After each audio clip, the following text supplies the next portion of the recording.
everyone, my name is Gaby Paz and I am a former professional tennis player and current tennis coach. I have my major in psychology and that is one of my biggest passions. So I want to talk to you guys a little bit about that. Obviously the psychology in the game nowadays is really important, and I feel like a lot of players and a lot of coaches maybe don't pay as much attention to the psychological aspect of the games as they should. And I want to talk a little bit about that and about how underdogs can work and use different techniques to improve their psychological aspect of the game.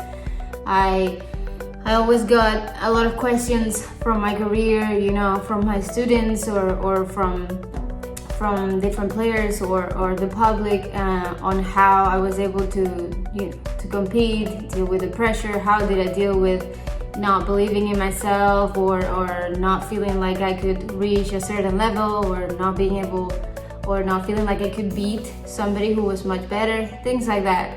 And I think that the most important part of the psychological aspect is the belief part.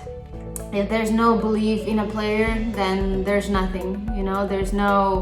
There's no technique, there's no fundamentals, there's no pattern, strategies, nothing that you can do. I mean, if a player doesn't believe that they're good enough and they're gonna be doing well in the future, it's just gonna be very hard for them to progress overall. I mean, I've seen this so many times, and we've seen that. A lot of people probably have seen that with different players that maybe showed a lot of promise because they had so much talent, great technique, but then the belief wasn't there, and they wouldn't end up getting results. Then we see some of the players who maybe are average but end up believing in themselves and when nobody did, and then they end up even winning Grand Slams, right? I think a good example of that would be Sofia Kenin, and I talked about her a little bit on the last podcast.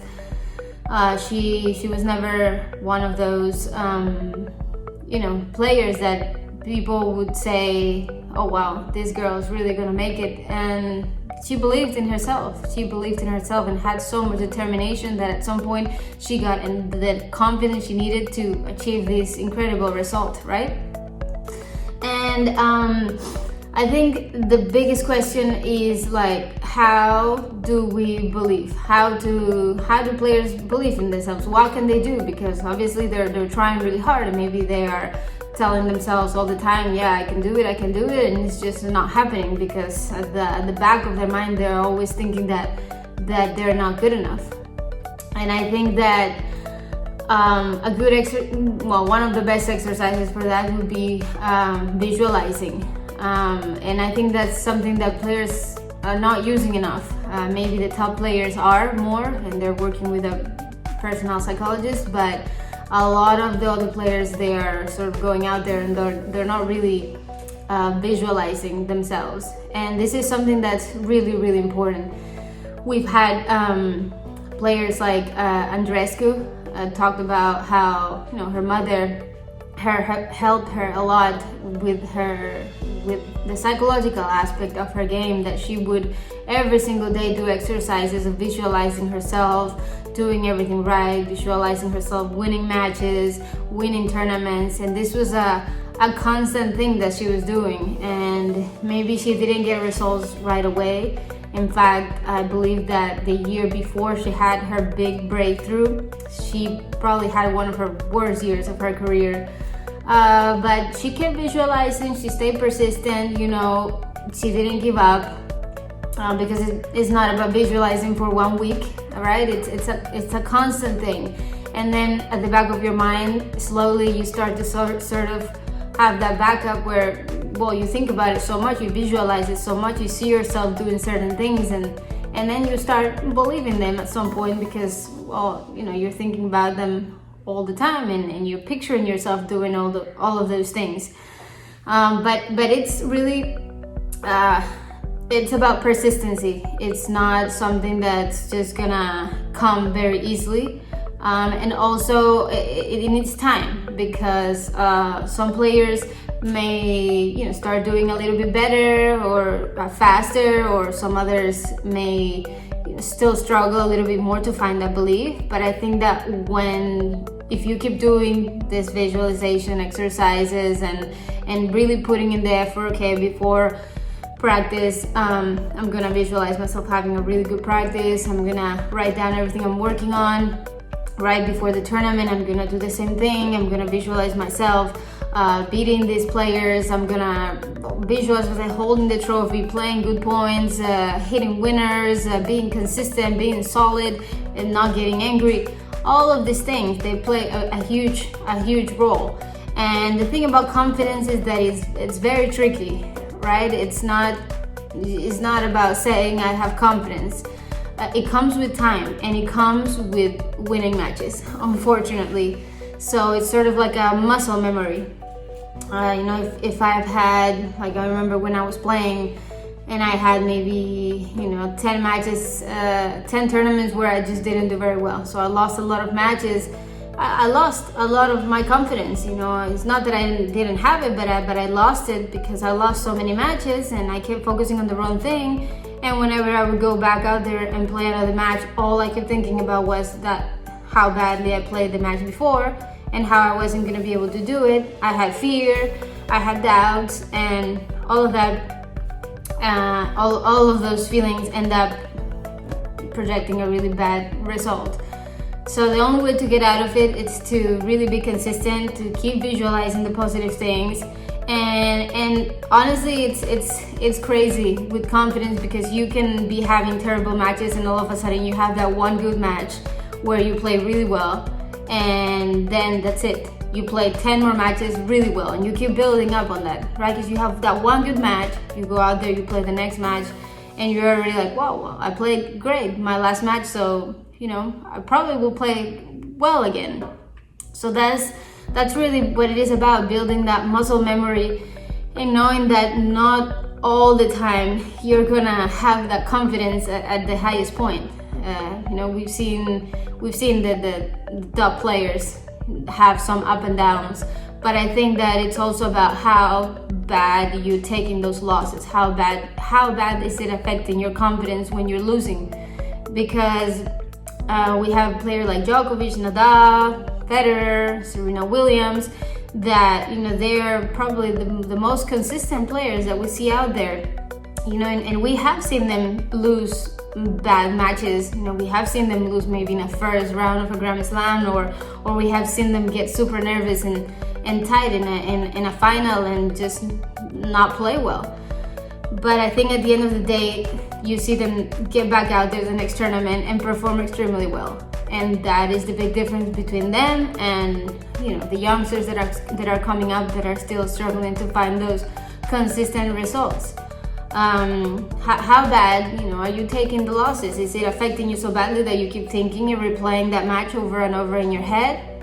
Or is it are you taking what you learned from the match and really not letting it affect your emotions, visualizing yourself doing it well again, and then you're able to actually perform well on the next match? And I think that's what it is about, because otherwise, there are some players who every single match affects them so much that they end up hitting rock bottom. And really, it takes time after you hit rock bottom to build up that confidence again.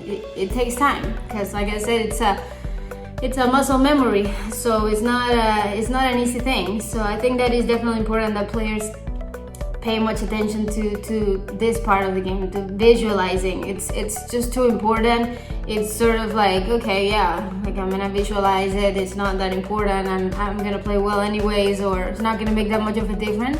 But it really does, because sometimes when you don't have that muscle memory to back you when you're playing an important match, the visualization helps a lot, right? Because even if you're visualizing something and it hasn't actually happened, you still have it there in the back of your mind, and it's still a possibility in your mind for you to think that this is possible, that I can do this, to be playing a match point and to have the thought back that you visualize this already, that you visualize yourself winning this match point, and all of a sudden you get the courage and you win that point and you win the match. So I think that is definitely important.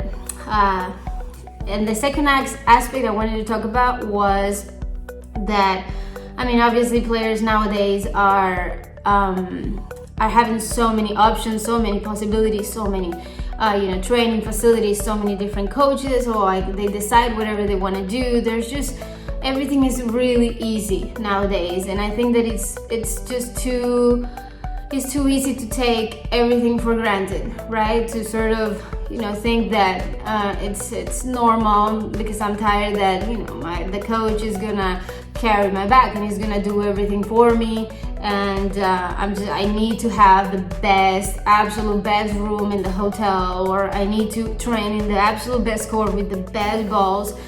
I think that is something that is affecting some of the players, because they start taking everything for granted, and they start having this attitude that whenever something doesn't go right, they're very easily frustrated. And I think that in this generation that's happening quite a lot.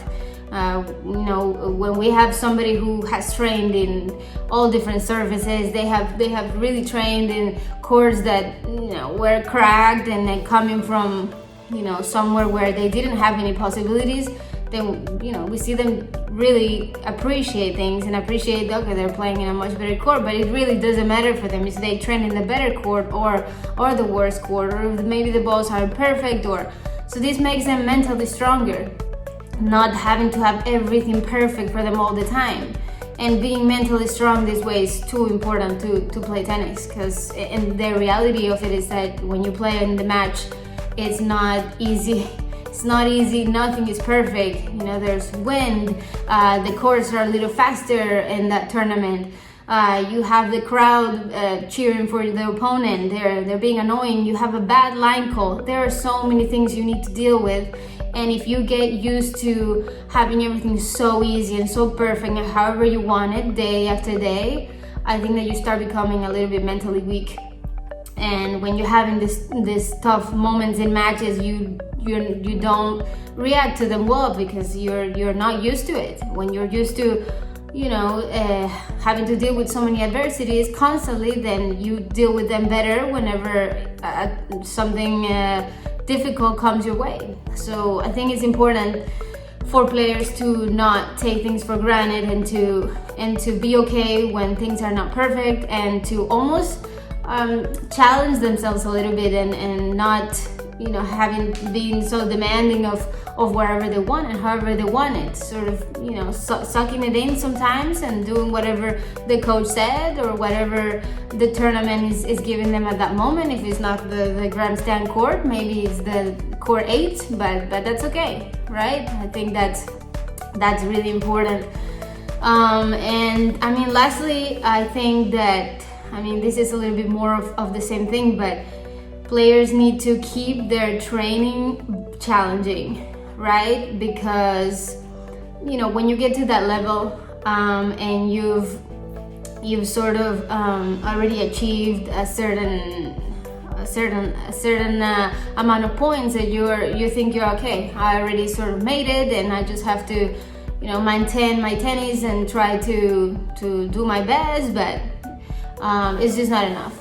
It's not enough, and I've seen so many players get to that point where they're practicing, but they're not getting better. And if you're not getting better, you're getting worse. That's just the way it is. And I think for them to keep being mentally strong, it's important to have very challenging practice. So whoever their coach is really needs to push them and make them uncomfortable, right? Because this comes to the psychological aspect of it. If you're not having difficult practices, if you're not having difficult moments on practice, and everything is always nice and smooth, when you go out there, it's gonna be more difficult. It's not to say that you're not gonna do well, because if you have the confidence and you're already Roger Federer, you might do well, but otherwise it could be way more difficult to deal with obstacles when you're having nice and easy practice, or when I'm tired, I'm gonna rest. I don't feel like practicing more than an hour and a half today. I don't feel maybe fitness, I just maybe want to take it lightly and only do weights, things like that. I think that they really need to be pushed at practices all the time. Players need to keep challenging themselves and having people challenge them in order for them to stay strong psychologically, obviously physically, and all of the stuff that comes with training in tennis, but especially on the psychological aspects of it. Unfortunately, my career was really short. I only played professional tennis maybe for 5 years. Out of those 5 years, I was injured maybe 2.5. So it was unfortunate, things that I really couldn't control. But I mean, the constant thing for me, and I reached my highest ranking when I was 17. I got to 230 and had made the US Open finals in juniors. And for me, I really never had anything easy, anything given to me. I really had to work and earn every single win that I won in my career. And so it was like I was used to competing with this adversity. I got really used to dealing with all of these external factors that I couldn't control, and I just really tried my best constantly. And I think that that made me really strong, and a lot of coaches told me that maybe I wasn't the best for my age. They told me that I had a lot of work to do with my strokes, things like that, but I reached whatever I did because even though other players maybe were better than me, because of the resilience I had and because of those because I was able to deal with adversity really well. I know a lot of players who would have just given up because of the fact that they couldn't leave a country and play more tournaments. They couldn't play the rest of the slams. They couldn't afford to travel with the coach. They couldn't afford to travel all the time. They had to stay wherever and wherever they could find, things like that. So I think that it's really important not to take things for granted and keep making things challenging for the players. It's really important. And the belief, obviously, it's the center of any successful player. So I hope you've enjoyed my talk, and that's it for now. Thank you.